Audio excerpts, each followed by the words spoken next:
to you, what was the difference maker tonight for Boston? I mean, offensively, first of all, and Rob, you're going to love this point because you are always on this. The shot distribution tonight was phenomenal. Besides Tatum, who took 21 shots, rightfully so. We'll get to him in just a little bit. As you can see, he's our player spotlight tonight. 12 shots for Brown, 10 for Porzingis, 12 for White, 8 for Holiday. Then you go down to the bench. The list goes on. 3 for Pritchard, 4 for Horford, 5 for Hauser, 3 for Keita. So it was very, very even in the shot distribution department tonight, which is great to see. Everybody's getting their looks, and they were converting their looks as well. So that's one thing. And another thing I'd like to point out is that second half for Boston, specifically defensively, was phenomenal, and which is huge because everybody. I said this the other night. I don't know why everybody's harping on the defense. The offense was the issue in that Toronto game. Well, for the ones who saw the defensive issues in that Toronto game over what I saw tonight, those were fixed. I mean, they held the Orlando Magic to under 100 points, and they had a second half of, just looking at the box score here, Orlando had 22 points in the third and 18 points in the fourth quarter. So the Celtics certainly responded. In fourth quarter, Celtics went into that up 20 points. They extended that to 27, which is huge. You love to see the lead grow, as you just mentioned during that league tracker segment. And on top of that, guys, fourth quarters have not looked pretty for the Boston Celtics in the last 5 games. Before tonight, the Celtics lost 4 of their last 5 fourth quarters. So certainly showed up defensively tonight. I really liked what I saw in this game. Being able to get contributions from the bench like they were tonight, it was going on your shot distribution. It seemed like everyone was just getting their looks and no one was playing hero ball, which we've kind of seen from the Celtics in recent games where they've been losing. You've been seeing them trying to make up for lost time or lost shots and trying to put the cape on their shoulders. I think that they've done a good job of being able to spread the ball out, and there's so much talent on this team, being able to get people in their confident looks. It seemed like everyone was just in flow state tonight, and they were able to just contribute to each other's success. And I'm looking across the assist charts right now, not too big on the assist, but they were definitely getting the ball around. You could see that everyone was getting their looks in. It actually almost everyone on the team had got an assist tonight, which is very impressive. But I think that they did a great job of keeping the ball moving and almost knowing when to find the other person. The chemistry on this team was portrayed tonight, and it's really the way the Celtics are going to win this championship, as Joe Mazzulla likes to say, killer whale offense. Well, this style of offense tonight was just night and day from what we saw in Toronto and really what we've seen out of the Boston Celtics as of late, because what we've seen is really, this team, a lot of stagnation, a lot of just three chucking, a lot of singular action, one pass, 3, bam. And that's not how the Celtics need to play, because quite honestly, yes, we want to take a volume of threes, but we don't want to be taking bad 3-point attempts. We want to be moving the ball around, collapsing the defense, and of course, just getting all those great quality looks from the perimeter. And I thought tonight that's what we saw out of the Boston Celtics. And I thought they were very methodical in really getting those looks both on the perimeter and really down low. The offense, it took a little bit to run tonight. It wasn't, 8 seconds into the offense, jack up a shot. It was, all right, we're going to pass the ball about 4 times. It almost reminded me of Hoosiers at some point in time, where it was like, all right, no, we're passing the ball 4 times here. We're passing the ball 5 times here before we actually go and shoot. And from that, the Boston Celtics were just able to consistently get good shots throughout the night. But really looking on the defensive end of the floor for this game, the Orlando Magic, they shot 15% from 3, 15.6% from 3 in this game. Only 15 assists for the entire night for the Orlando Magic. And on the other end, the Boston Celtics, they passed to 25 assists, which that's really inching towards that 30 mark in which we want to see from elite ball clubs. And it really highlights the fact the Celtics were just doing it on both ends of the floor tonight. And I really think a lot of this just has to do with the team's just emphasis and effort on we're going to be doing the things in which allows us to win ball games, and not only wins us ball games, but dominates ball games, because last season that lead tracker we saw earlier was the norm. What we're talking about tonight was the norm. We were coming in here almost every single game going, oh, and another blowout win for the Celtics, and Tatum and Brown, they're on the bench down the stretch and they're just smiling and having a good old time. Well, this year it's been few and far between, if not at all. And yet tonight, the Celtics, they go out there and they execute on both ends of the floor like we know they're able to do. And that's what's made this stretch so frustrating for the Boston Celtics, is we know what they're capable of. We're not talking about a 2022 Celtics team, a 2021 Celtics team. Are they meshing, or they're new? No, we just saw them win a championship, go 80-21 for the eighth best record. I believe it was the eighth best record of all time last year. And so we know how dominant the Celtics team can be. And yes, the league is, I don't want to say caught up to the Celtics, but it's a dynamic league, like you said, Rob, last post game, and that the league is going to shift. But at the same time, the Celtics, with the same roster, the same cast of characters, they know how well they can play when they're really on their A game on both ends of the floor, passing the ball around, really driving the ball aggressively, and just rotating crisply. I thought tonight was one of the best defensive performances of the season from the Boston Celtics, from the standpoint of the focus was there on the defensive end. I really think this season we have not seen a lot of those performances out of the Boston Celtics after we saw a full season of it last year, and it was on display from preseason. It really never got better from preseason. It really got worse if you think about it from these last couple of games. Sacramento and Toronto really got worse for the Boston Celtics. Yet tonight they really flipped the script and come out with one of their best defensive performances of the entire season. So kudos to the Boston Celtics on that. I have another point, but I'm sure I'll remember it on the Celtics later in this post game before we get off here. So anyway, all right. Go ahead. All right. I got two, I think, factors that stood out to me. Obviously the first one, and I put Joe Mazzulla under blast the past couple games for not coaching, in my opinion, up to his capability and what he's capable of doing.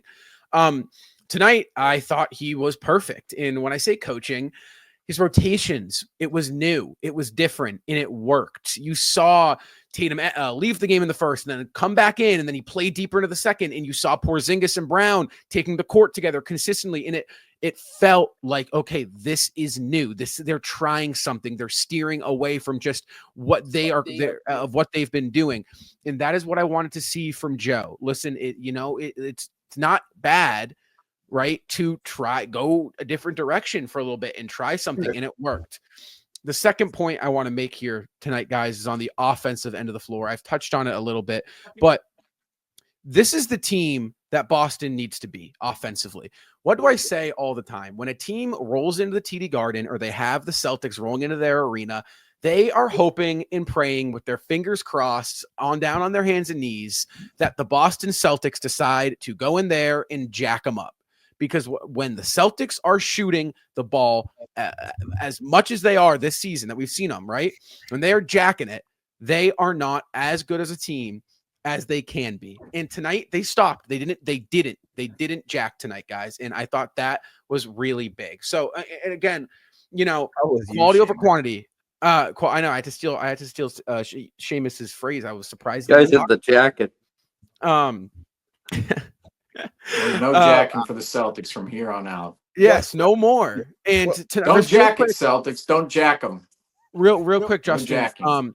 I just, again, this Celtics style of ball, this brand of basketball, they're nearly impossible to beat. Because even if Boston didn't shoot 46% from three, making 17, right? 17 of 37 was their final clip, they're still winning this game. From the quality of shots they were generating within the paint and their defensive effort. That is the difference. When they're playing defense and generating good shots, they are going to be impossible. Impossible. I can say it over and over again. You cannot beat them when they're doing that. The Celtics tonight were playing with the right intentions, and they were executing. And that's something that this team has lacked significantly throughout this 15, 16, 17 game stretch. In something that has been talked about, not only on this show, but also even in the Celtics locker room, it's been the question of lack of effort. And even Kristaps Porzingis came out and said after the game against Toronto, this is a personality thing. This is, we are playing with no personality, no effort. Celtics came out tonight very, very, very dialed in, very engaged. And if there's anything that I've been so prominent in saying on this program, it's that the starters need to come out. They need to stop laying a goose egg in the first quarter. These 15-5 runs, these 18-2 run, or these 8-2 runs by their opponents, they need to stop. And tonight, Orlando had, I believe the lead tracker said, a 2-3 point lead at one point, but it really never got in question where the Celtics didn't come out and play with effort, and they controlled the game from the tip. So I'm really impressed with how the Celtics came out tonight, and I feel as if they had to come out like this. And Rob, you and I were talking about it this morning, where it's like, not only did we need a win, and not necessarily, I'm not saying a blowout win at all, but we needed a win similar to this, where we're locked in, we're executing.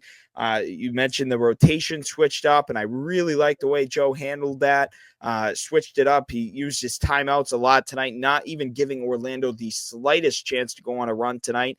There was 2 timeouts left in the chamber for the Celtics with 9 minutes left in this game. Do you know how rare that is for Joe Mazzulla and his coaching staff to have only 2 timeouts with nearly an entire quarter left to play? That's very rare. So Joe Mazzulla and the coaching staff were on this tonight, and I really liked this game by the Boston Celtics. And we'll get in way later on towards the end of the show. We'll get into the matchup with the Atlanta Hawks later on tonight because they play Atlanta tomorrow. Atlanta's another team that beat us so earlier in the season, similar to Orlando. So I'm expecting something like this tomorrow night. And you know what? You mentioned those first quarters. This is something we talked about last postgame show. Not only did Boston, and again, Orlando's a great team. Paulo's back. Obviously, they're still missing Franz Wagner. And, when Wagner comes back, they're going to be much, much tougher to beat. So they're kind of still working things out down there in Orlando. But this was a game where I was okay if this wasn't a blowout, right? Like if we looked good and we're doing the right things and we're playing good. This is a game on ESPN at home against the Orlando. Like this is going to be a tough game.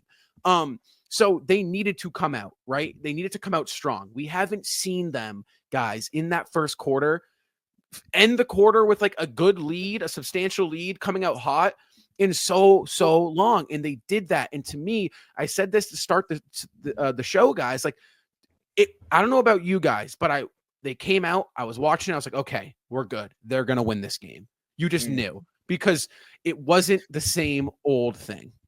They played carried over. Yeah, it carried over from quarter to quarter.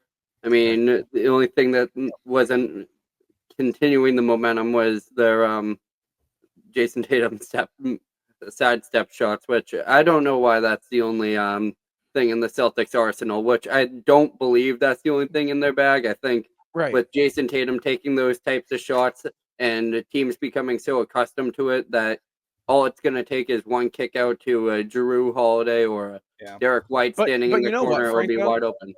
You know what? Tonight, I agree with you. I can count, I think, on one hand the amount of bad shots that were taken. There was a Tatum sidestep, I think 2 of them, one to end the second quarter and then one in the third quarter. He had a mismatch on Wendell Carter. Don't hate that shot. He's he shoots that ball at a very high clip against a big man coming off the dribble, off that left side sidestep. Derek White off the screen, far left corner first half. He took one, not really, it was probably 27, 28 feet out, wasn't his shot. And then Jrue Holiday took one in that left corner, which I also believe was in the second quarter. I could be wrong. He had a lane to the basket. He took a 3 off a pump fake. But again, like, that's fine. And then the Pritchard one that was out of bounds, bad shot clock was winding down though. You can't really blame him. Yeah. But like, I don't know about you. And Seamus, I kind of want to hear your opinion on this, but when was the last time this season we could say, yes, the Celtics only took about 4 bad shots this game throughout the course of a game? It's like they have been Houston, pretty poor shot selection. Houston, yeah, but I don't know. Even still, I don't know. There's not many. I think that they were finding their looks, and once again, No, it was just it's a finding. completely different team than we saw last season. Seamus is All right, delayed. fair. Sure, yeah, Not Seamus doing is that fine. on Again, purpose. we're gonna have delayed problems because Yeah, we got it. just Floor is yours. the internet is not cooperating tonight at all. The internet is not cooperating tonight at all. But anyway, the Celtics really going ahead in this entire season. It's been a different team. Really, it's been a completely different team than 2024. I don't know if I just stole Franco's spotlight or what just happened You here, did, but we I'm were not really totally sure. we're totally But okay. the Celtics team essentially. But the Celtics team entirely from 2024 to 2025 felt like they came into the season and their entire philosophy is just completely different. I mean, it feels like this team is really not honing in on everything they need to do in order to win ball games, especially on the offensive end of the floor, defensively as well. They know last season we've talked about it so many times on post game. Oh yeah, the Boston Celtics, they look like a collective unit. They look like a cohesive unit. Yet this year they came out and it almost feels like, oh yeah, they're going to ride the reputation a little bit instead of actually going out there and being the collective unit that we know they can be. And that's resulted in a lot of hero ball. It's resulted in a lot of shot chucking. It's resulted in a lot of just really bad offensive play from the standpoint of shot selection and what we've seen out of the Celtics team really not passing to that extra shot, really not being engaged on that end of the floor, going downhill on some occasions. And yet tonight, that's what you saw, the really best of both worlds for the Boston Celtics tonight. You saw the team going downhill. The shot distribution was phenomenal for the Boston Celtics all around. And you saw the passing. You saw the Right. passing. You saw the collectiveness. You saw the cohesion. And this was one of the few games this season that we've been able to come in here and say that we saw that from the Boston Celtics because ultimately the occasions have been really few and far between. That's going to be a phrase here for the night is that these occasions tonight have not been the norm for the Boston Celtics this year when we know last year they were the norm and that this can be the norm for the Boston Celtics.